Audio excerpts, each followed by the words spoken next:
ఉచిత IVF IUI consultation, ఉచిత ultrasound scan. 49 అంటే సంతానం, 49 అంటే సంతోషం. ఎన్టీఆర్ని సర్వనాశనం చేయటమే కాదు, జూనియర్ ఎన్టీఆర్ 2009 ఎన్నికల్లో తిప్పుకున్నాడు. యాక్సిడెంట్ అయి ప్రాణం బాగొట్టినటువంటి పరిస్థితిలోకి వచ్చాడు.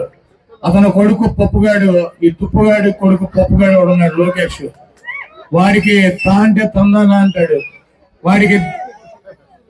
వాడికి పుట్టినరోజుకి చావుకి కూడా తేడా తెలవనటువంటి పనికిరానటువంటి వెధవ వాడు.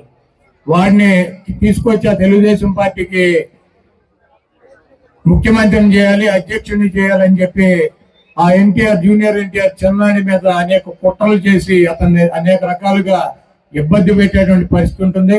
ఎన్టీఆర్ని, పెద్ద ఎన్టీఆర్ని కానీ చిన్న ఎన్టీఆర్ని కానీ అభిమానించేటువంటి ప్రతి వ్యక్తి కూడా ఈ దొంగ, ఈ 420 గాడు అయినటువంటి చంద్రబాబుని గొయ్యి తీసి గోతులో కనుక పాతి పెట్టినట్లయితే ఆ పార్టీ రేపు ఎన్టీఆర్ చేతిలోకి వెళ్తుంది. కానీ ఈ పనికి మాలినటువంటి చంద్రబాబుని, లోకేష్ ని గెలిపించినట్లయితే ఆ ఎన్టీఆర్ ని కూడా అనాదరణ చేసి ఆ ఎన్టీఆర్ ని కూడా బయటకి గెంటి ఈ పంది కుక్కలు ఈ పార్టీని ఆక్రమించుకుని పేదల పొట్టగొట్టి వీళ్ళు సంపాదించుకుని కోటాను కోట్ల రూపాయలు సంపాదించుకుని ఈయన మద్దతుదారులు బతికేటువంటి పరిస్థితి ఉంటుంది.